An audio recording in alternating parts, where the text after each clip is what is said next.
Is December 23rd, and I am in Arizona.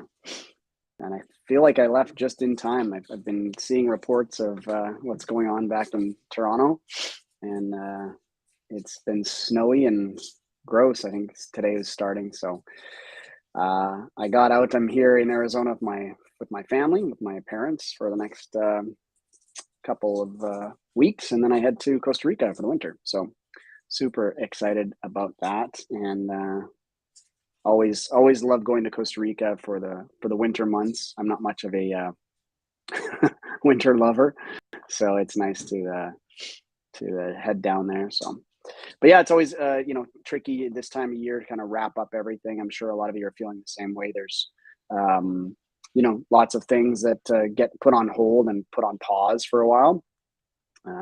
In terms of we're trying to communicate with our different service providers, and a lot of them are kind of like, we're back in January.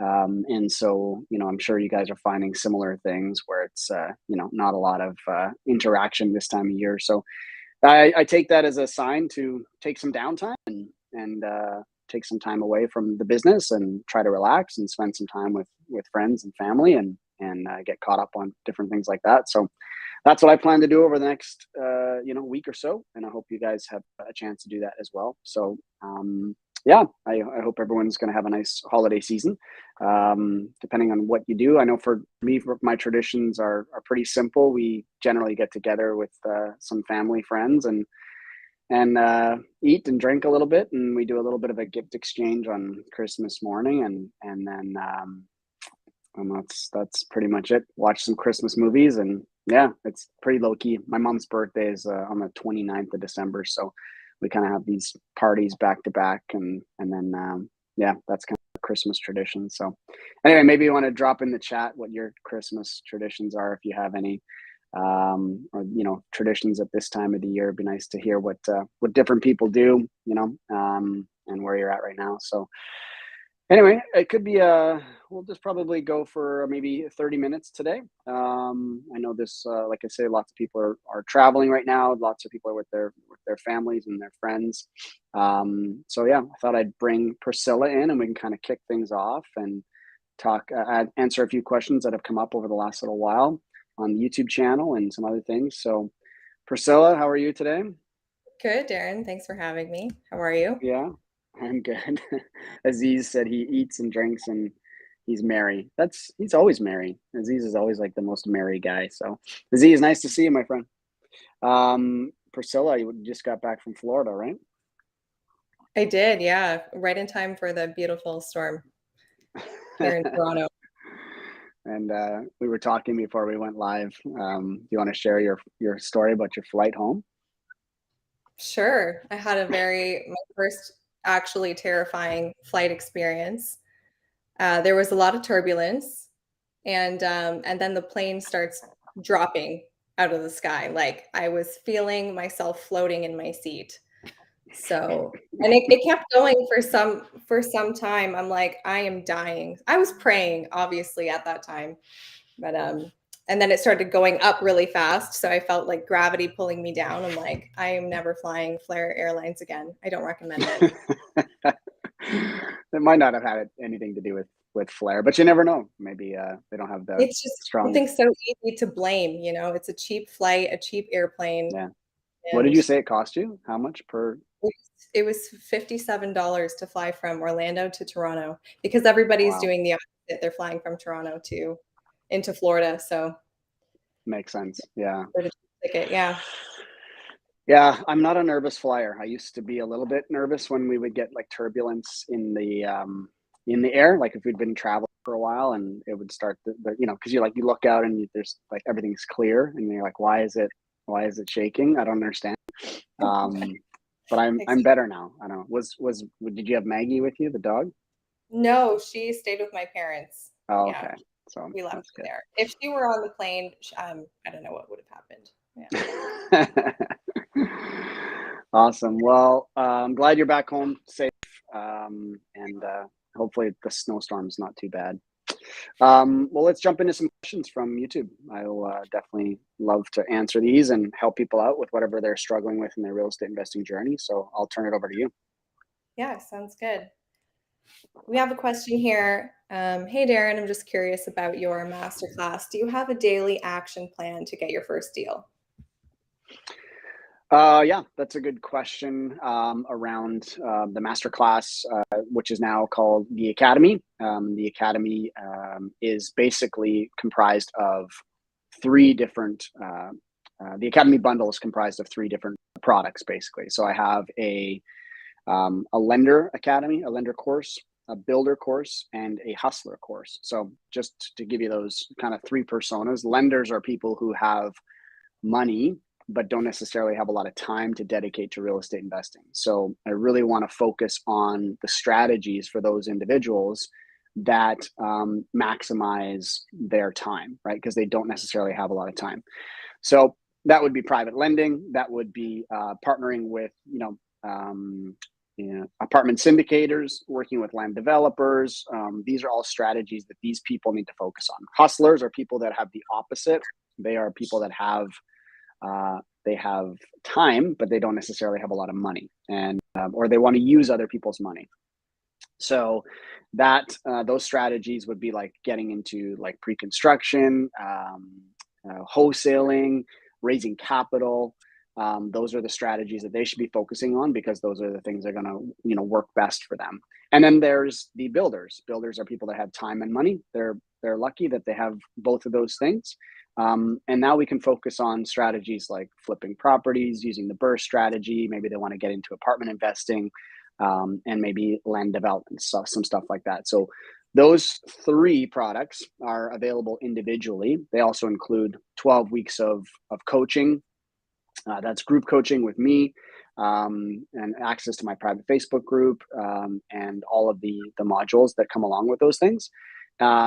So those are the three individual products, or you can bundle it all together and get all of the modules, which is I think 30 plus modules, and the group coaching, Facebook group, and unlimited deal reviews. So if you've got a deal you're working on, you can submit that to me and I'll take a look at it, and review it and go through the numbers and give you my perspective on it. So all of that is the Academy bundle. So the question was what, Priscilla? The question was, do we get an action plan in terms of like a day-to-day action plan? The answer to that question is not necessarily a day-to-day action plan. There is a module that I have in there, and it's basically goal setting and projections. So in my experience, it's best to set out some goals that you want to achieve and then reverse engineer those goals. So I think the thing that the group coaching really does that's good for people is that it's an accountability exercise. If you see that in your calendar every single week that, hey, I've got a group coaching session coming up with Darren, then it is a situation where you are reminded on a weekly basis, oh, I had this goal that I was trying to achieve and I want to keep going towards that goal. And so I think that while I don't have a daily action plan, it is something where the weekly accountability sessions really helps people move their real estate investing journey along, because it's a constant reminder that, whatever you're trying to achieve as a real estate investor, you just need to keep moving forward. So yeah, that's the answer to that question. Awesome. So this is a good question here. Just because obviously you've been successful in what you do and everybody looks up to you. So which markets are you investing in right now? Yeah, that's a good question. And it's something that I have been really contemplating, especially over the last couple of days.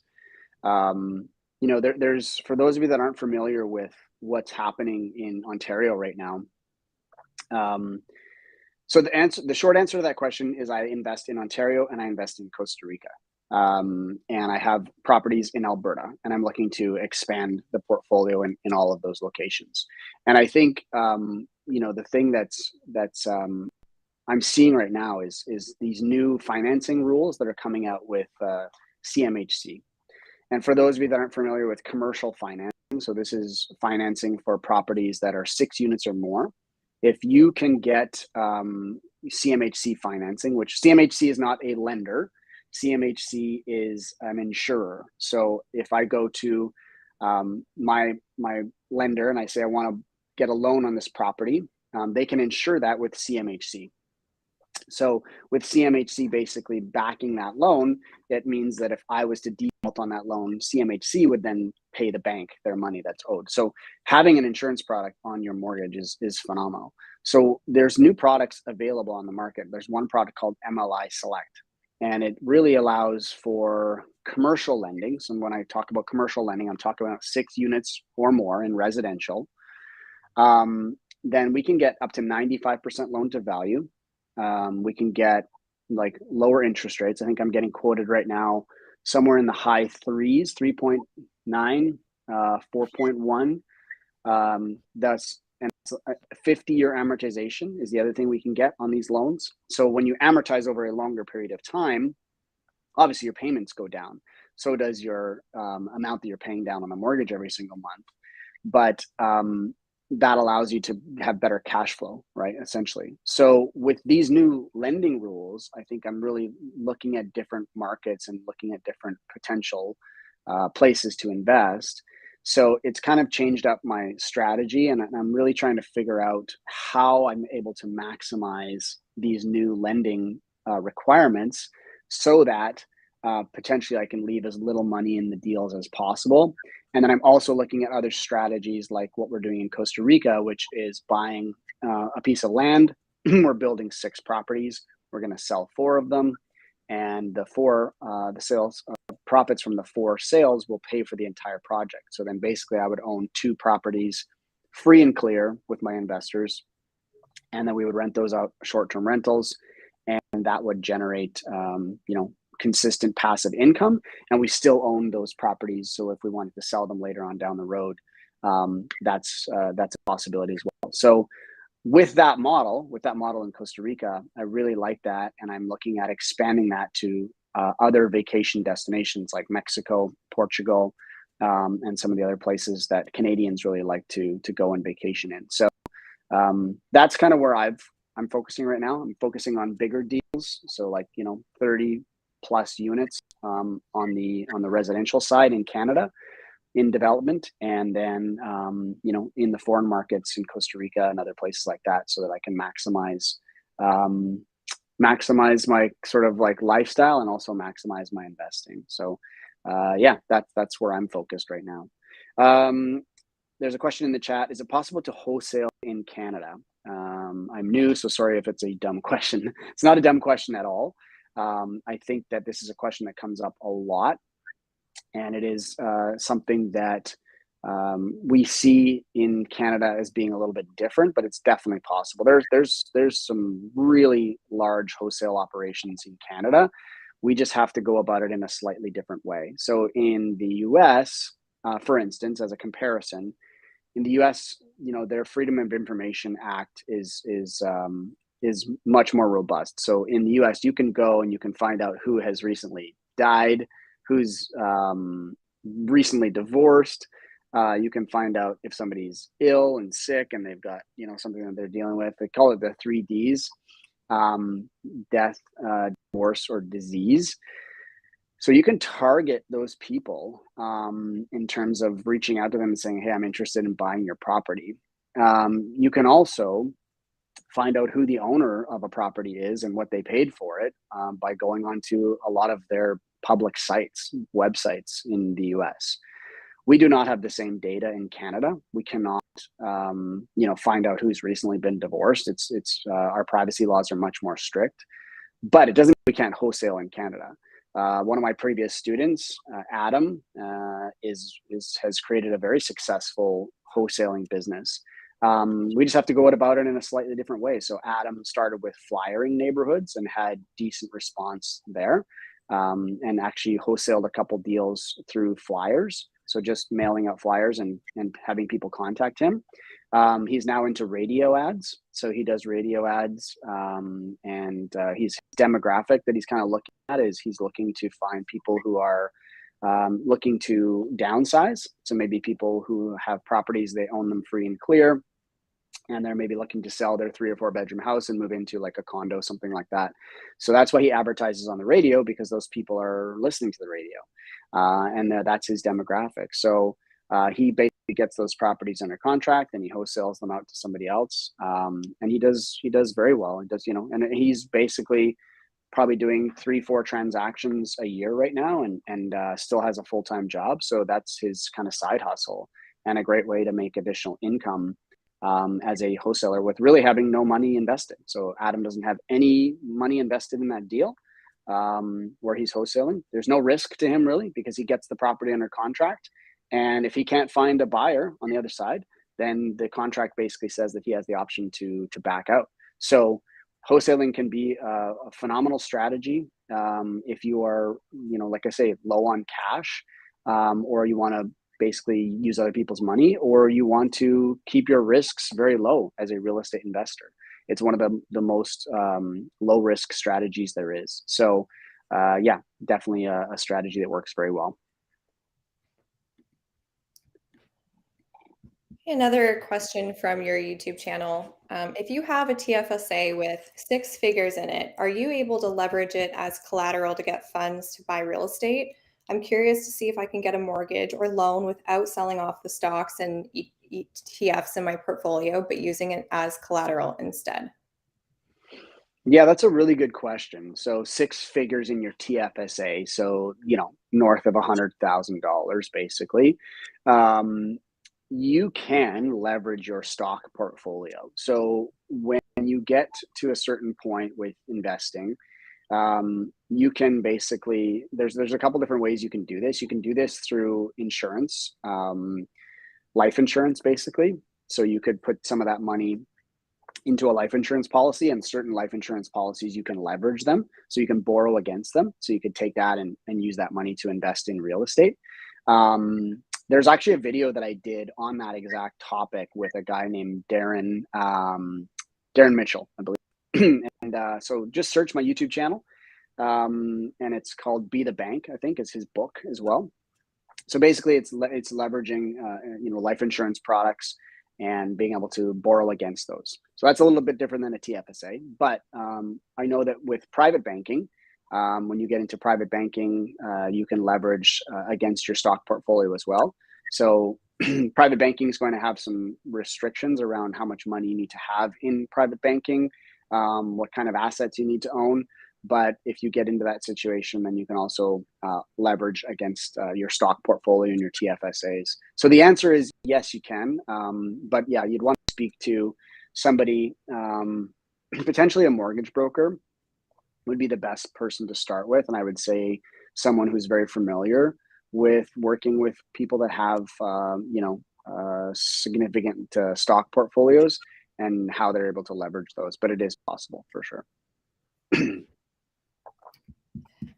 Is there a tax you have to pay with the revenue from Airbnb-ing your property?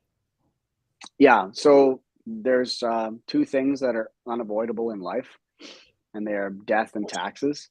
If you're making money on your Airbnb, you absolutely have to pay tax. Now, I think this question came in, Priscilla, because of a video on my interview that I did with my friend Ron in Mexico. I think was the video that they were referring to. So Ron has an Airbnb that they rent out in Mexico, and then what are the implications of that revenue when it's bringing that revenue back to Canada? So there's a couple different ways. Like, again, so first and foremost, I'm not an accountant, I'm not a lawyer, so this is not advice by any means in terms of those disciplines, because they're not my expertise. But here's how I understand it. You could have a Mexican corporation that you could set up to own a piece of property in Mexico, and if that money stayed in Mexico, you would have to deal with your local taxes, everything that would be the tax rules and laws of Mexico. If you want to bring that money back to Canada, then there would be some different sets of rules, right? There is a possibility that you would have to pay a withholding tax in Mexico when you bring those funds back to Canada. Some countries like the US and Canada have a tax treaty. So if you set it up properly, you only have to pay tax in one country. You don't have to pay tax in both if you have the right setup. But that's definitely one of those things you want to review with your accountant. But if you are making income through something like Airbnb, you definitely need to pay tax on it for sure. And somebody had a question regarding bungalows in Hamilton. When you're looking at a prospective duplex conversion for a bungalow in Hamilton, what is the minimum ceiling height that they should look for? That's a great question. Because I try to look at properties when I'm going into like the very typical style of property that we can create a duplex in relatively easily is like a raised bungalow or a bungalow property, where you've got, the main floor living sometimes is, let's say 1,200 square feet, and the basement is similar, right? It's the same footprint. But you want to make sure that the ceiling height is, allowable. So I believe it's if you remember this thing, it's basically the height of a door is about 80 inches, right? So that's 6 foot, 6'8", I believe, is kind of like the ceiling height, right? So 6 feet is 72 inches. Another 8 inches is 6'8", basically. So 80 inches is kind of like the minimum ceiling height for most basements that you need to be legal. Now you can have some drops in, ductwork and things like that. There's a percentage that's allowable, but you can't have certain things that are down below. I think it's 72 inches or even something like that. So the short answer is try to find basements that have at least an 80-inch ceiling height, and then you should be okay. And then check with your local regulation in terms of how much is allowable for ductwork and things like that. Benjamin's asking, can I ask your opinion about severance plan in the GTA in today's world? Yeah. Not sure. Can you expand on that a little bit, Benjamin? Just wondering what, just some clarity on the severance plan. Not sure what you're referring to there. Priscilla, go ahead, and I'll go back to Benjamin's chat question when he throws it in the chat there. Yeah. Simple question. What do you use for noise insulation? Yeah, I was geeking out on this with my students the other day. So here's what I typically use to separate the units from a sound perspective, because this is probably the number one reason why people will move out of your properties is if you have noise transfer from the upper unit to the lower unit or vice versa. So upstairs, I generally don't like to use hard surface flooring. Like hardwood floors are tricky because they transfer so much sound. So I would use something like vinyl plank. Vinyl plank has usually a backing on it, and that just cushions the sound a little bit. Plus, it's very durable and very inexpensive in relation to hardwood. Underneath that, you'd have the floor assembly, so the floor joists. In the floor joist cavity, I would have at least one layer of safe and sound insulation. Safe and Sound is a rock salt product, but you could use any kind of like fire and sound separation insulation. Ideally, maybe you put 2 layers of insulation there. And then you want to have resilient channel, right? Resilient channel is a thin metal strip that gets attached to the floor joists. And then that allows the drywall to hang off the resilient channel, right? The resilient channel has a bit of flexibility in it. And then you screw the drywall into the resilient channel. And then the resilient channel basically acts as a barrier between the sound transferring all the way up through the floor, because what that does is that now that the drywall is hanging off of the resilient channel, it's not touching the floor joist, which is not transferring sound all the way up to the upper unit. But the trick with this is you don't want to start drilling a bunch of holes in this for pot lights and things like that. So you want to try to keep that fire separation and that sound separation intact. So I drop in as few lights as possible in that sound assembly. So that's kind of how I set them up. Okay, so Benjamin has clarified this question. Thanks, Benjamin. Residential, one house turning it into 2 houses. 1 lot detached changed to 2 lots detached. Yeah. So that's a great strategy. I mean, if you can find a lot where you can basically sever it and create properties out of one, then absolutely. And you're seeing this in the new rules and regulations that have just come down from the Ontario government. there's all kinds of new incentives for developers. Anything under 10 units right now doesn't have to go through site plan approval. That's a huge change. It used to be anything under 4. So you can build up to 8 units without having to go to site plan approval, which site plan approval, for those of you that aren't familiar with it, it's like it takes at least a year of your time and so many studies and things like that need to be done. So it's a huge advantage if you don't have to go through site plan approval. So yeah, if you can find a lot that you can sever and create 2 properties out of one, basically, if especially depending on what the price you're purchasing at, you're basically getting something for half price. So absolutely a great strategy. Yeah. Okay, and last question from YouTube. This was in regards to your video on buying US real estate as a Canadian. So great video. They mentioned they are buying property through an LLC. From my research, LLC for real estate leads to double taxation in USA and Canada. How do they avoid double taxation through an LLC? Yeah, so that's a great question, and it's kind of what I was talking about just a little bit earlier with the Airbnb stuff as well. So so the typical form of buying property in the US is through an LLC, right? The problem with an LLC in the US, and this is so if you ask a US accountant, what should I buy my properties with? They're going to say, well, you need to set up an LLC and buy, all your properties in an LLC, because that's what most Americans do. Problem with an LLC is that the Canadian government does not recognize an LLC. It's not something that we have in Canada. So they're going to say, well, if you have it in an LLC in the US, you got to pay tax in the US, and then you got to bring that money back to Canada, and you got to pay tax on it here as well. So it's double taxation, right? So what you want to do is you do not want to set up. You can own your properties in an LLC in the US, but when I did own property in the US, I had a US corporation set up. And basically my US corporation owned part of that LLC, right?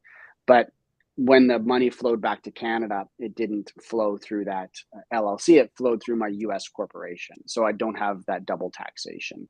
So talk to a US and Canadian accountant or specialist, because they'll set up the proper structure for you. People do that through a limited partnership agreement. A lot of people do that through like a US corp that they set up. But yeah, just going in and setting up an LLC straight up in the US as a Canadian, you will run into that double taxation problem. So talk to an accountant that knows the rules and regulations of the US market and the Canadian market.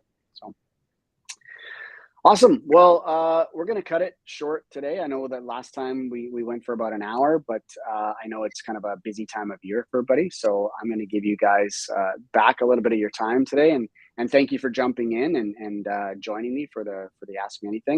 The next session we're going to have is January 6th.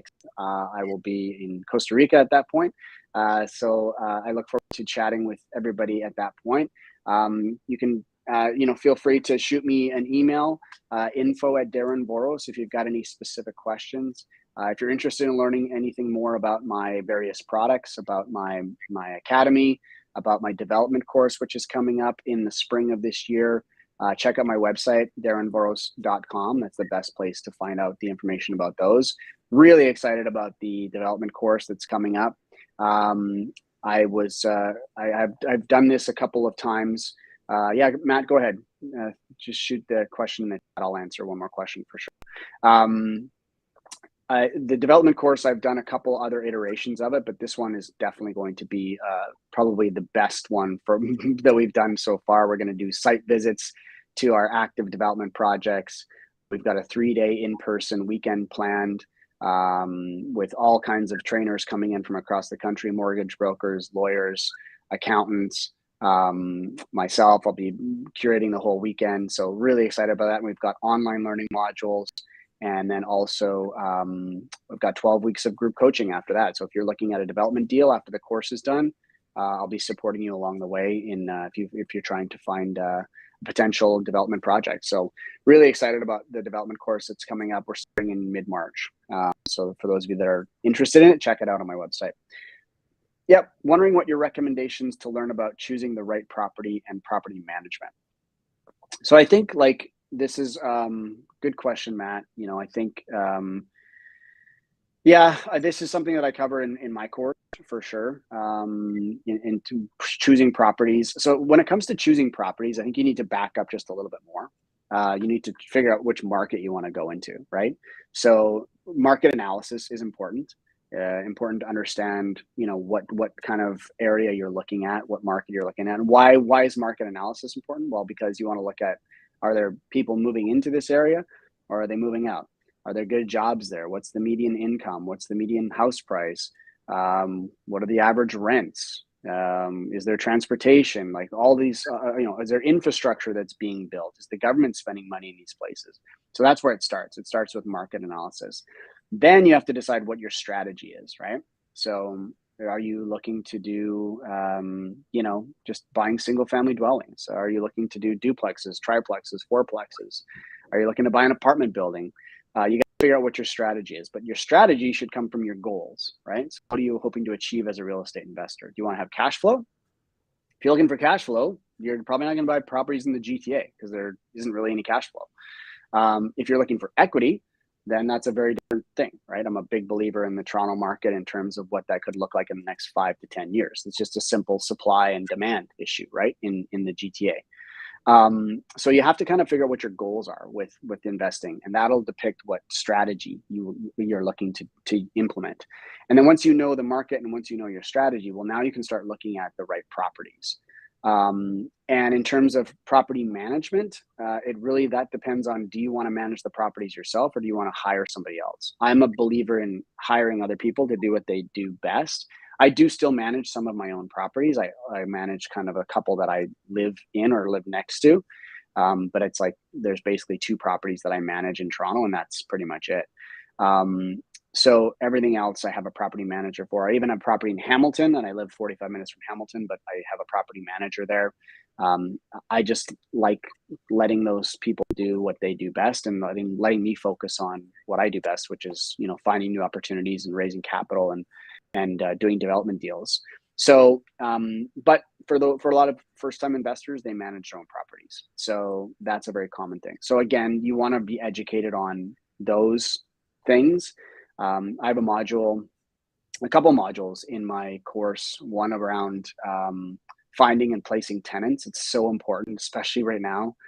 In Toronto, right now, if you have a tenant that doesn't pay you rent, it takes 12 months to get seen by the tribunal. So imagine not having revenue for 12 months on a property. That's what you're faced with right now. So people are screening their tenants like crazy right now. So you really have to understand how to screen and place tenants. And then, of course, managing the property. There's lots of nuances to things that you can do if you want to manage them yourself or if you want to have somebody else do that. So, yeah, I would suggest, if you're interested, definitely we can hook you up with one of our courses. If you're looking at other potential courses, there's all kinds of other opportunities out there.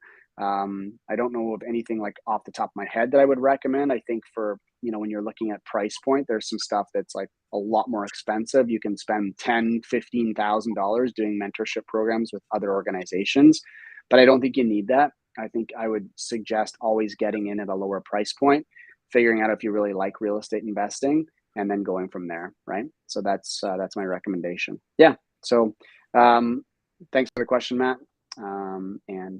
Yeah. We'll end it right there. So thanks everybody for jumping in. Thanks Priscilla for joining me today. I'm glad you're home back in Toronto and safe after your crazy flight experience. And yeah, we'll see everybody on January 6th. Have a Merry Christmas. I wish everyone a Happy New Year as well, and look forward to connecting with y'all in the first part of 2023. My God, I can't believe it's 2023. All right, thanks everybody. I'll talk to y'all soon.